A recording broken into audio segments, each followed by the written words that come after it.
Welcome everyone to Monday, February 26th, Committee of Whole meeting. I am Councillor Dawn Quinn and I'm the chair for this evening. On February the 26th, 2024, we acknowledge that this sacred land on which Smith Falls is now located has been the site of human activity for over 10,000 years and is rich in Indigenous history. This land is the ancestral and unceded territory of the Algonquin Anishinaabe Nation. We are grateful to the Algonquin ancestors who cared for this land and water in order that we might be here today. We are also grateful to the Algonquin people for their contribution in making the Rideau Canal, which runs through Smith Falls. We are mindful of broken covenants and the need to reconcile with all our relations. Together, may we care for this land and each other, drawing on the strength of our mutual history of nation building through peace and friendship, being mindful of generations to come. I'm going to call this meeting to order at 5:02 p.m. and the approval of the agenda. Thank you. All in favor? So I guess I should have read this first, that the February 26, 2024 Committee of Whole meeting agenda be approved as circulated. We've already done that. Thank you, Congress. Disclosure of pecuniary interest or conflict of interest and general nature thereof. Seeing none, we will move on.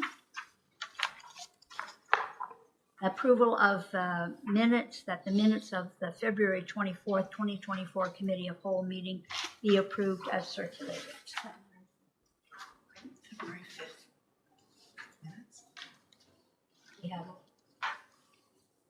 what were you telling me? Sorry. Oh, February 5th. Thank you. and Councillor Robinson and Councillor Dwyer, thank you very much. All in favor? We have no delegations and we have no directors' reports this evening, and we have no consent reports. So at this particular point in time, I'm going to ask that we move in camera. We do have a couple of issues to deal with, but we will try to be as quick as possible. So I can have a motion to move in camera. Councillor Robinson, and second by Councillor Miller. Thank you. Oh, all in favor?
And that is with Bennett, please.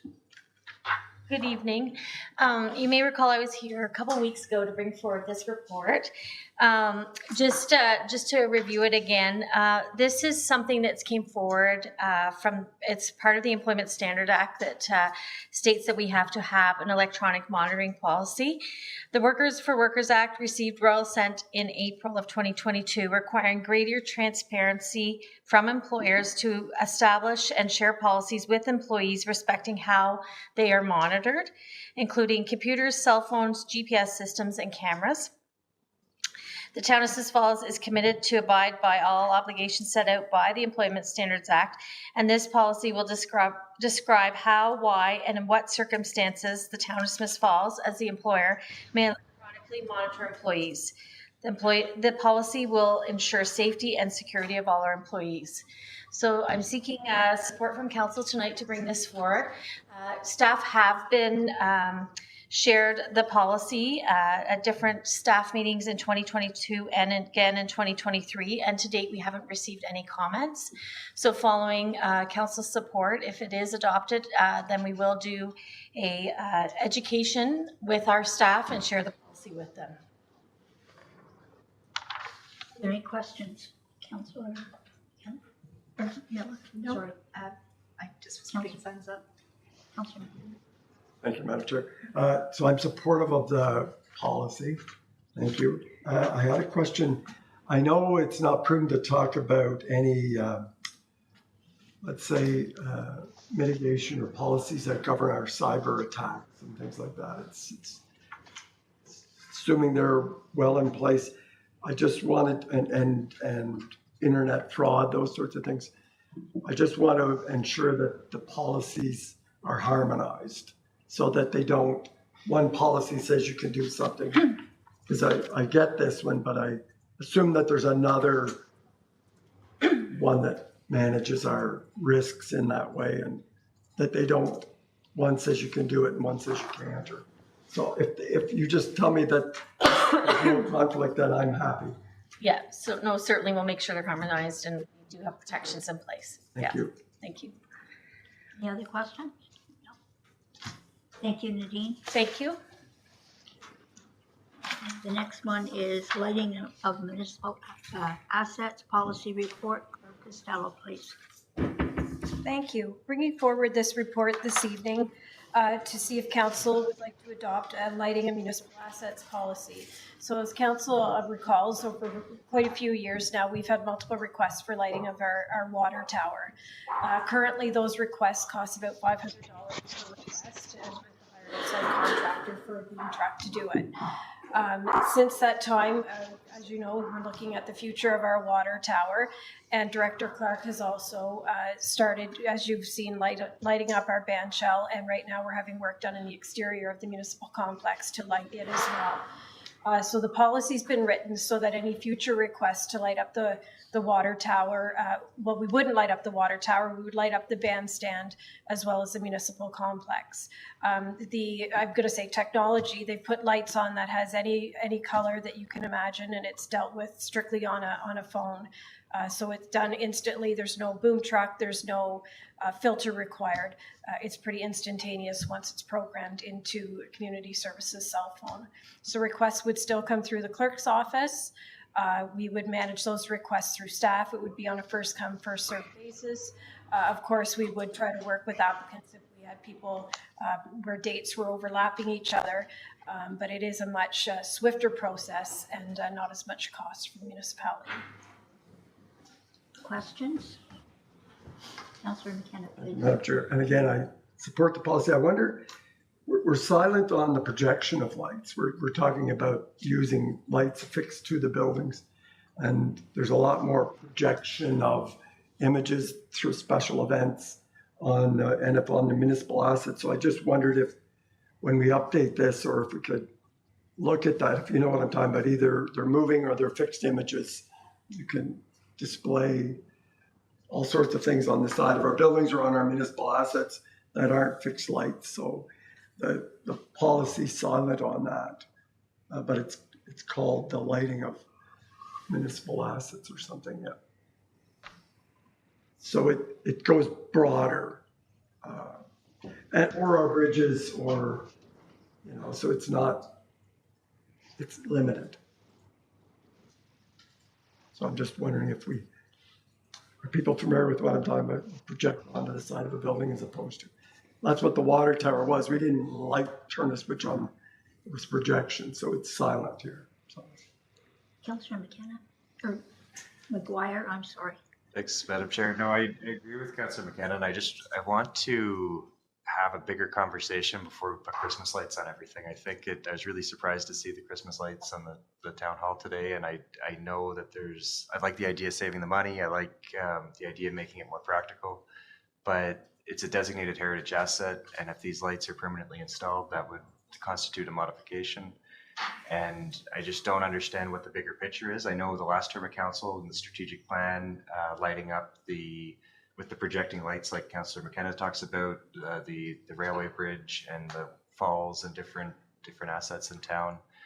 And we never move forward with that. And I just don't see this as the same level of placemaking potential that the vision started with. So I'm worried we're kind of going down a path that kind of checks the box but doesn't actually accomplish what we were aiming for. Any other comments?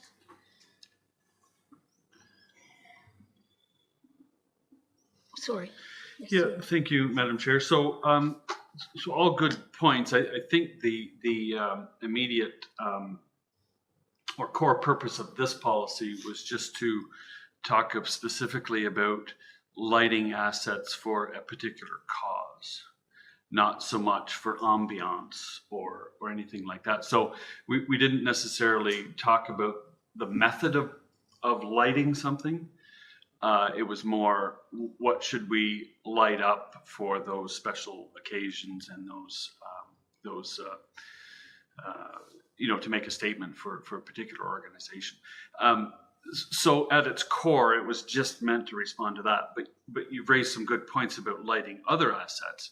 My suggestion is we get this in place as a starting point, and then it could blossom from there, so to speak, in terms of other assets and for other purposes and other methods to address Councillor McKenna's question. Yeah, I think it's important to have a policy in place so that we can make these decisions strategically and appropriately. Requests do come in a number of times a year, probably at least half a dozen times a year. One organization or another would look towards lighting the asset, the water tower obviously being the one, which I think frankly, even though we attempted to, the dilution of the light through a filter didn't have the impact we probably would have liked to have seen, but it was an acknowledgement we're trying to do what we could. Technology enables us to do more, and the lighting the bandstand and potential lighting around the municipal complex and it's usually the request when we receive it is, could you light your municipal complex? Town halls and city halls across the country. The Parliament building is an example where there's incredible light shows there. So I think I support the policy. I think it provides a good process for us to accept requests as well as to then put a lighting asset. Some of the how, there seems to be some concern about some of how we end up doing that. I think the policy itself is suitable, and I think we definitely need to have it in place. Any other? So Madam Chair, with that explanation, I'm fine with supporting the policy tonight and hope we can in the future have a conversation about lighting and projections. But this does guide the staff in when and how to say yes or no. So that's fine. Thank you, and I see thumbs up to supporting this, and thank you very much for bringing this forward. And you know what? It's a starting point. It gives us all room to think, and you never know what we just might come up with. So thank you for supporting your policy, and don't run away because you've got another one here, the appointment of treasurer and update of banking resolutions report. Thank you. Very happy to bring this one forward. Looking for council's concurrence to pass a bylaw to officially appoint Paul Dauber as our treasurer for the town of Smith Falls. The other part of that is updating our banking resolution to include Mr. Dauber, as well as a minor housekeeping issue to change some of the names of the staff for banking duties as well. So more of a housekeeping item, but very important in the world of clerks and treasurers to have this officially done. Thumbs up. Thank you. Thank you very much. Right, moving on. We have the trunk water main design change order report, and this is with manager Jason Barlow. And we didn't tell you before we started, but you have 5 minutes. 5 minutes? I can do it in 2. Prove it. All right. Tonight I bring forward report 2024-026 on behalf of Director McMunn. And this is a report for the water main design change order with EVB Engineering. As you are aware, in 2023, Council approved the report to award the design of the water tower and the trunk feeder main to EVB Engineering. And as discussions have progressed over the last year, Director McMunn has brought forward the request that we need to expand the scope for the trunk water main project. So within that project is now no longer just the trunk water main, the 16-inch water main that needs to be included, but we also need to do full reconstruction of those areas to be able to keep the costs down in a way that we're not going to be expected to have extras in the project from things that are broken or otherwise not being able to be used based on the new trunk water main installation. So within this report, the cost for EVB Engineering of $281,972, excluding the HST, is to include the full scope project for the full reconstruction of the 3 phases for the trunk water main project, and also to have this in place and have this completed before the application for the Housing Enabling Fund. That'll be forthcoming in April. I believe we have to apply for by that date. Thank you. Do we have questions? Councillor Miller. Thank you. Thanks for stepping in and helping with this report. And maybe I'm just sending a message back, if you don't mind. In the background position, part of the report, it said that we were working on the detailed design of both the water tower and the trunk water main. And so I understand we don't have a lot of selection in what the water tower is going to look like, but if we do have selection and can have an input on that, we're going to have to look at it for a very, very long time. So I would just like to say that it would be nice to have a peek before we made a final decision of what it's supposed to look like. Yeah, through the chair, just to respond, it is supposed to be the detailed design from EVB Engineering for the water tower project is early March 2024. So we should have that within our hands fairly soon. And I'm sure that we will present any options that come from that to council before we move forward with the tender process. Thank you. Councillor McKenna. Thank you, Madam Chair. I'm supportive of the report and the recommendation. I did have a question regarding Empress Avenue trunk line, and it'll run adjacent to the Corbett Park, where we are upgrading and have been upgrading that park. And if there's not access of water into the park now, could it be considered in the detailed design of somehow either future use for a splash pad or watering the playgrounds, or the mini forest that is going in? So I don't know how easy it is to run a garden hose off that trunk line to help the park. Good pressure. Yeah. Through the chair, with that project, it hasn't been completed yet, so we still have time to make any changes or any requests for those areas that we do when we design phase 1, 2, and 3. So I'm sure something like that could be enrolled into that package. Thank you. Any other comments? No, Move it. thumbs up. Thank you very much. You did very well. Thanks. Thank you. Fire Department annual report, and this is with Chief Cheeseborough, please.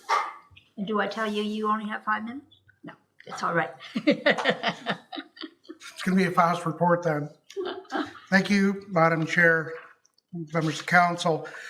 I'm very excited to provide you with the 2003 annual report. Tonight's report that I'll be discussing with you is a high-level overview of some of the activities that have taken place over the past year. In 2023, as we return to begin a new norm after the pandemic, we were, quite excited about being able to provide the level of service that we previously did prior to the pandemic. At the same time, it was important to recognize in this report that while we're returning to a normal, that the province of Ontario, through the Fire Marshal's office and the number of calls and fatalities that everyone was so hopeful to that would go down, in fact, did go down slightly from the previous year, but are still astronomical, with 109 fatal fires in Ontario, resulting in 121 fatalities. At the same time, we were faced with a significant event that took place at 25 Old Mill Road. That was an extensive fire. It was an expensive fire, an estimated damage of $2.5 million. Coupled with that, we were mandated through the Office of the Fire Marshal with mandated training to certify all firefighters within the organization. This mandate required that the fire department have the firefighters certified by 2024. It was a huge undertaking, and some of the highlights that I'll be going through with you tonight touch on both the training activities and the fire prevention activities. I'm going to quickly skip through the report.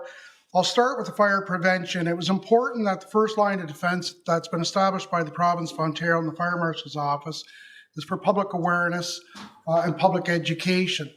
To that end, the fire department provided the public education activities in excess of 5,300 people for 2023. Just an outstanding job through our fire prevention division. That was 313 inspections, 21 re-inspections. We had 200 calls of service for smoke alarm and carbon monoxide. We had 9 fire investigations, plus the plans review, fire safety approval, court and prosecution appearances, and orders from the Fire Marshal's office that were issued through Smith Falls Fire Department. In doing so with the fire prevention end of it, we had submitted, as I had mentioned to Committee of the Whole and Council before, that we had submitted for grant funding to further educate the public and businesses using a fire simulator for fire extinguishers that we had done in the past. And that brought in approximately 8,000 to 9,000 people that were exposed to that type of training. It's our intent through fire prevention education that the more information and education we can provide, it reduces the potential for fires and certainly for loss of life.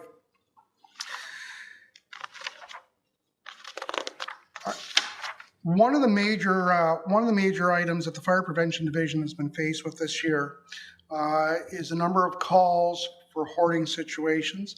I know this council is well aware of the number of calls that we've received regarding homelessness and problems with individuals that that have either a mental or cognitive or physical disability.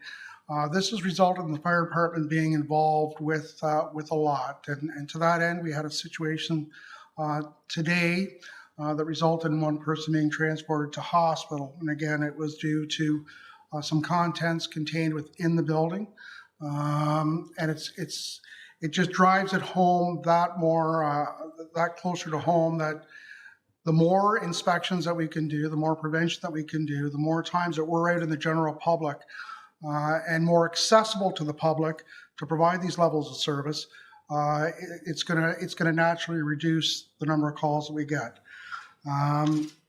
Again, we've been working with a number of agencies, all very supportive, and typically this is not a fire department issue, but the fire department's been brought in because it's created a life safety issue. So the fire department's taken on its own end. It's also actively participated in a number of committees and groups and discussions so that we can hopefully bring this situation down to a manageable size, and that it's the one-off and not the norm. The other part of the Fire Prevention Division that's been actively involved is with the peer support group that we had partnered with Wounded Warriors. This is a group that's been established through Lanark County when firefighters or their families have experienced a very difficult or tragic situation. We provided the dispatching of those peer support groups throughout Lanark County to respond to any particular situation for any one of the departments in Lanark. So far in 2023, we've dispatched that group 6 times. Through this group and their participation, the activation, it's been able to assist a large number of families and firefighters with troubles that they've experienced. And the the peer support group that was established by the province and mandated, and Lanark County jumped on that as a cohesive group, have been able to get out and provide that level of support and training for the firefighters.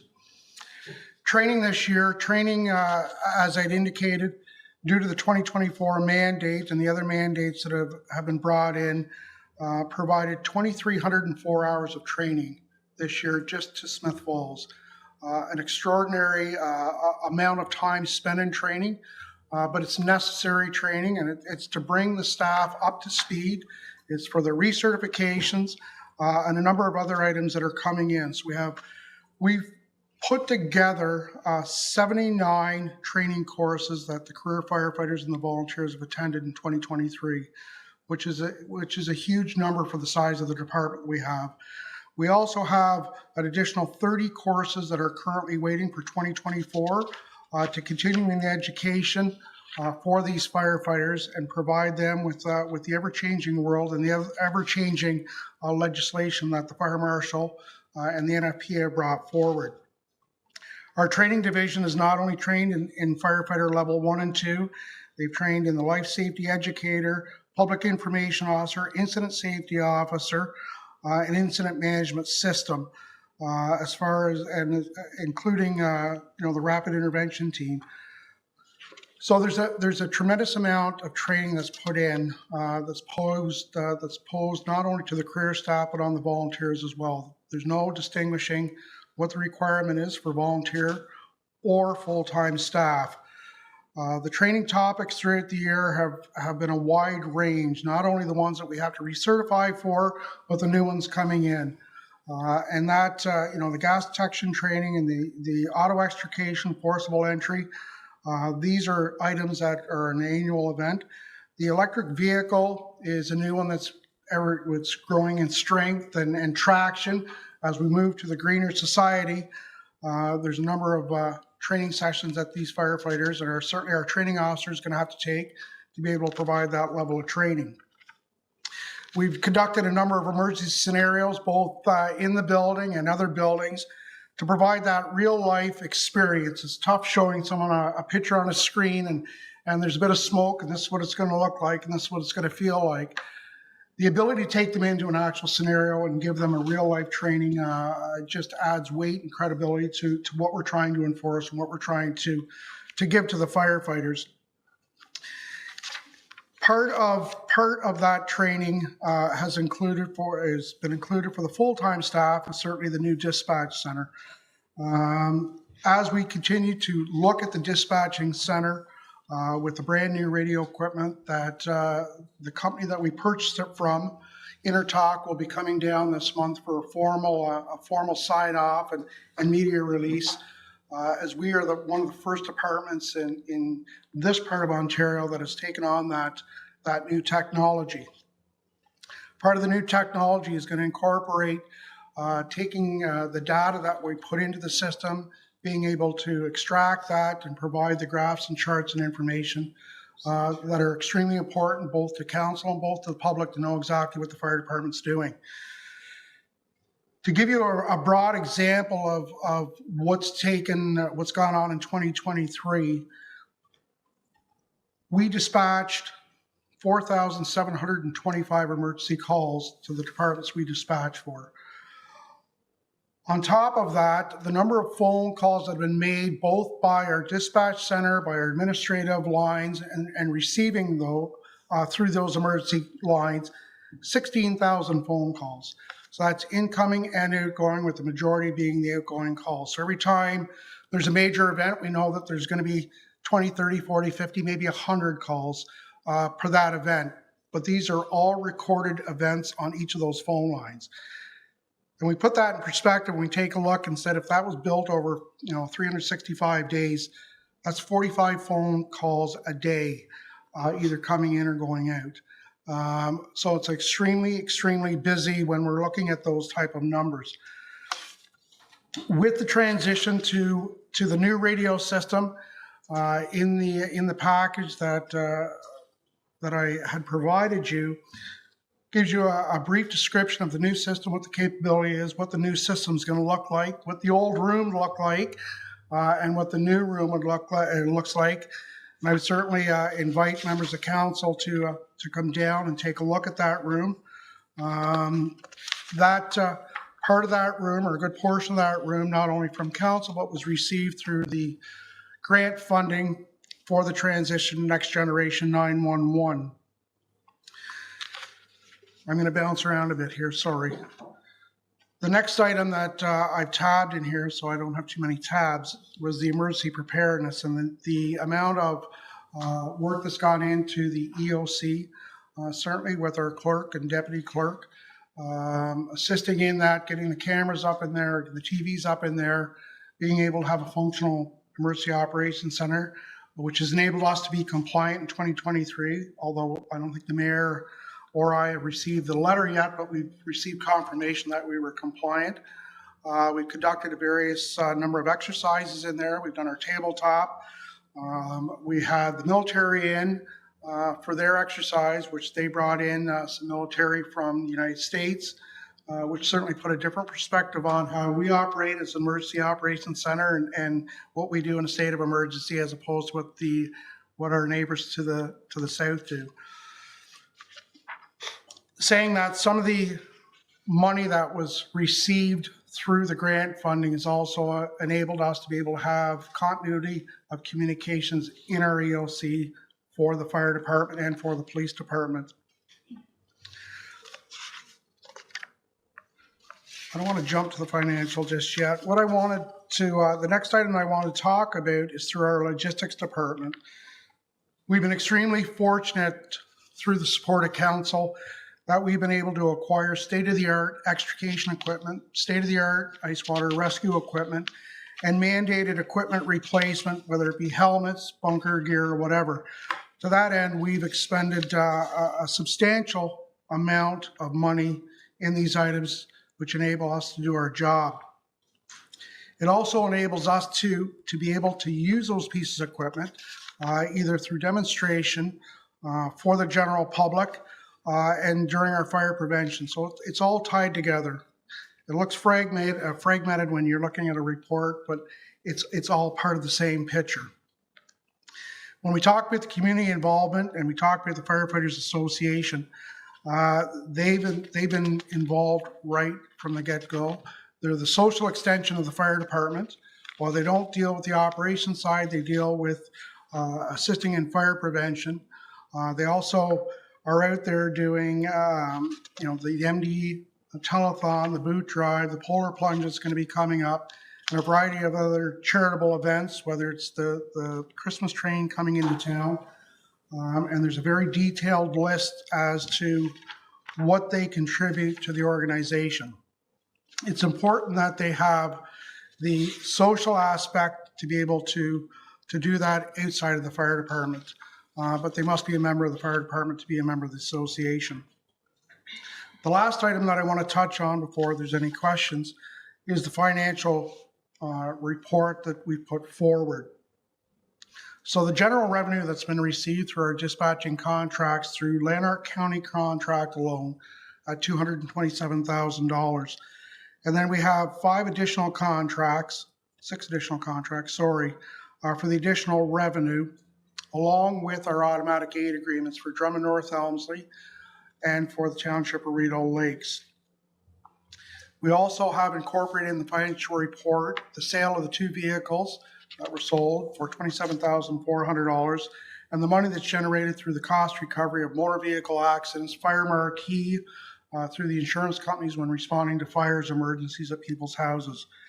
At the end of the day, the total revenue that was generated that was returned to the town was $409,000, a substantial amount of recovery based on the dispatching center. The dispatching center now has the capability, as previously asked at Committee of the Whole, the capability of expanding, and we do. And there's been great interest in that, and that interest is fabulous. As people are migrating from different types of dispatching services they have now, they're looking for alternatives. With the new equipment, with our migration to Next Generation 911 and our readiness for that and the grant funding, we're well positioned for additional contracts. Those contracts are going to require staffing. And while we talk about what the staffing report is in here on the current staffing, again, I think it's important that council realize that if we're in that position, we can then solicit for those contracts. Right now, we're waiting for people to come to us to see if we're willing to take them on, as we, in the past, before the new radio system, we're unable to accept any new contracts. So overall, it's been an outstanding year for all three divisions of the fire service, with prevention, with training, with logistics. And I tell you, I could never be so proud as the individuals that make up this fire department. They do an outstanding job. They're committed to their community. They're engaged. They seek more knowledge. They seek more training, and that's something that the community should be proud of. And certainly, we're going to continue doing what we're doing, and certainly with the things that we have on board for 2024, it's going to be a very exciting year. Madam Chair, that is not a short, but a fairly high level of the report, but I'm certainly open for any questions. Thank you. Questions, comments? Yes, Mayor Panko. Well, thanks, Chief, both for your leadership, the lieutenants, the entire service, and I guess the people of Smiths Falls can sleep well at night knowing that our firefighters are here to protect them should the need arise. Just only question is, will this be available, I assume, on the town's website, or be distributed in any way to the community, or is there water bills to advise it's there, or how do we make sure the public are aware this is here?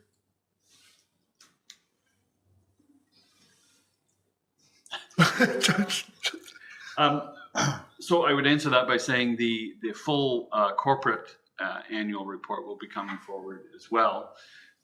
So at that point, I would suggest a media release, and we can make both available.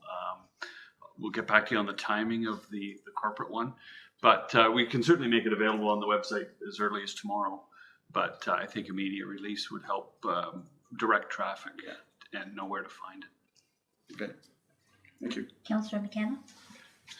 Thank you, Madam Chair. Thanks, Chief, and to you and your team for putting this comprehensive report together. There's a lot of information in here.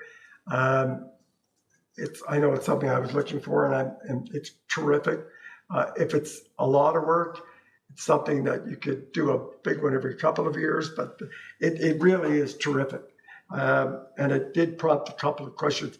The Mayor mentioned the people of Smiths Falls sleeping better at night. I sleep better at night. Reading this report, knowing how prepared you and your team are. So I'm just think you've ticked all my boxes. I had two questions. One, regarding Rideau Lake's agreement and their proposed new fire hall and the impact that would or wouldn't have on Smiths Falls. You're looking at something in South Elmsley, and whether they've made a decision, I don't know. Through the chair, that's an excellent question, and they have made a decision. The property that they've acquired and plan on building on is just behind Lombard Manor. We have reached out to the former chief, and they've got a brand new chief that's only a week into this position. But I've contacted him and have full intentions within the next week or so of having a meeting so that we can confirm what their game plan is, or what their thought process is on moving ahead. From a personal standpoint, I certainly think that the service that's being provided is both vital and complements Rideau Lakes. They've got a fairly substantial area that they cover. So I'm hopeful that through talks and through negotiations that we're either to maintain what we currently have or take a look at an augmented process, but I won't know that for the next week or two.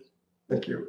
And the second is on Next Gen 911. I attended a workshop at AMO, talked about its full potential. And is it possible sometime in 2024 that we get a in-service at council just on Next Gen 911 and the bells and whistles that come with that? Is that something?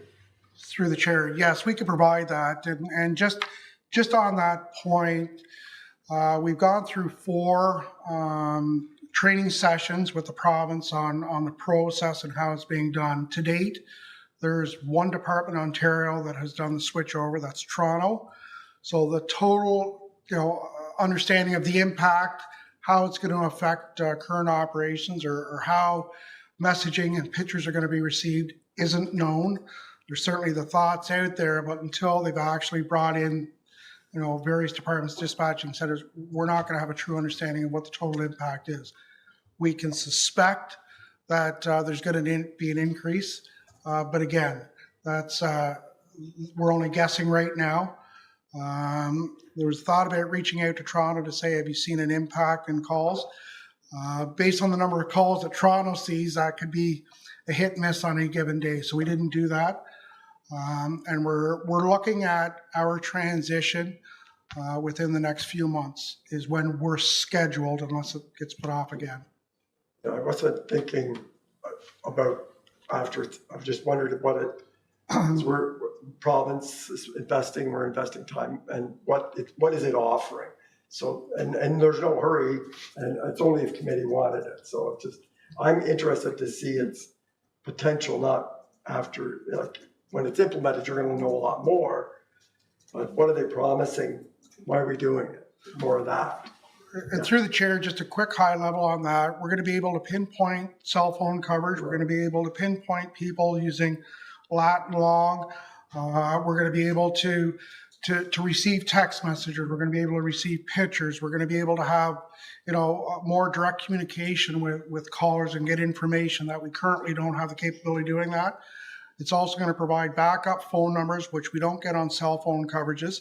Depending on the carriers, they're going to be able to hone down specific locations within feet, not within, 2 miles, 10 miles, 8 miles. So there's going to be a lot of capabilities that are built into the system. I don't think they've fully released exactly what the potential is. There's lots of thoughts, but there's been nothing come out that gives us 100% information on what's going to take place. Thank you very much, Chief. I appreciate it. Any other questions, comments? Don't run away. I have a few. Okay. Thank you for that report. There's a lot of work went into that. And I looked at, you made a small mention of hoarding, and it's not a small item. It is very large. And how do I know that? Because I still sit on the Hoarding Coalition. And so we've had many talks, and you've had talks with the chair of that particular committee. And there is a lot of hoarding, and people have no idea how much right here in the town of Smith Falls. How much. And so there needs to be a lot of work put into that. Thank you for leading it. Touring the new dispatch room, everyone should do that. And you know what? Maybe that would be something we could get organized, and we could have coffee and treats and go down and see what the dispatch room is all about. I have been able to go through it, and it's lovely. It's fantastic how it has expanded. Now, I had a conversation the other evening when I was out somewhere, and it was about electric car batteries. Yes. And how you can't, if they catch on fire, you can't put them out just like an ordinary fire. So this is something that could really, as we get more electric vehicles, this is something that could really be very important, because it is quite a different process, is it not? And through you, absolutely. We had taken electric vehicle training years ago when it first came out, and it scared a lot of people, scared a lot of fire departments. The voltage that those vehicles put out is just mind-boggling.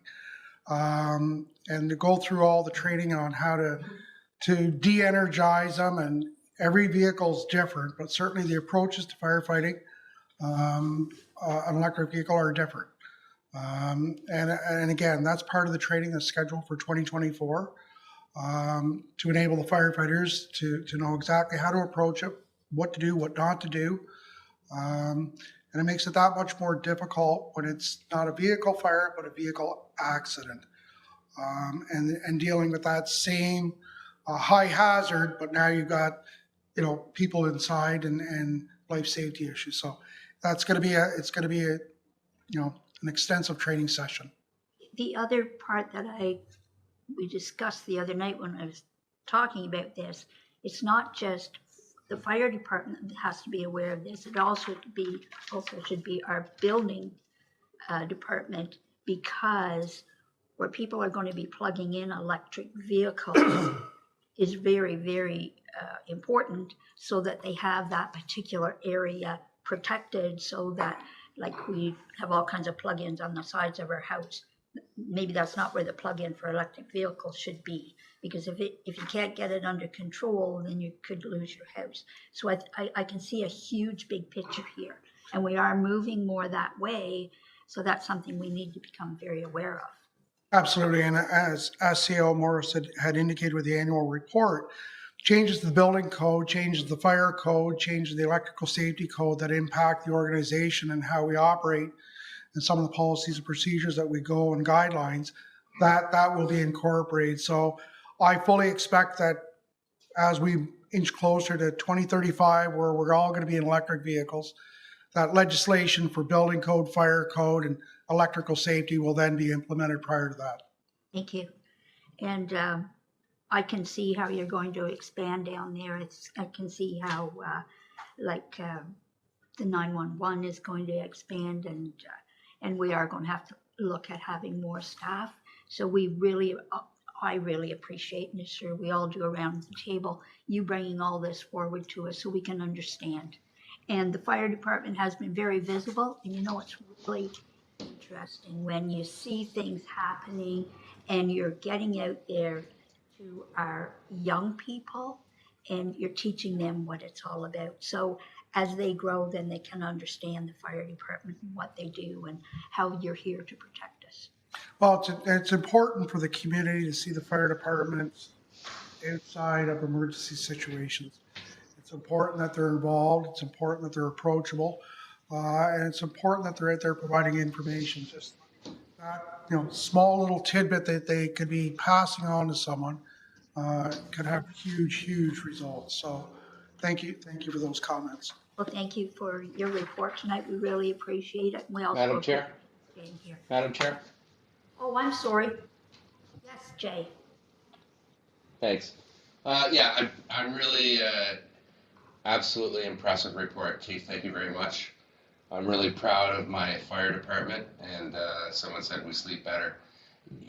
I've learned over the years here that firefighting is life-saving, but even more important than firefighting is fire prevention and fire education. And to reach 5,300 people personally to talk about that is truly impressive. So congratulations on that. And the other thing I wanted to point out, just to highlight in your report, was the partnerships we formed with other communities with dispatch. And thank you for that. So there is a business to it, and I think we're on the leading edge. And I fully support more expansion of that. And as we are, as you said, one of the few communities that are leading the way here in this part of Ontario. So congratulations and thank you very much. Thank you, Chief. Nothing else? Just thumbs up to a great report. Thank you. Okay, moving on. We don't have any committee, board, or external organizations, no information listings, correspondence items, no notice of motions. And so the best part of the evening, or one of the best parts of the evening, is that the committee adjourn its proceedings at 7:28 PM and stand so adjourned until the next duly called committee meeting. And I have Councillor Robinson and Councillor McGuire, all in favor. We are adjourned. Thank you very much. Don't go anywhere. I gotta wash my. Okay, we gotta get.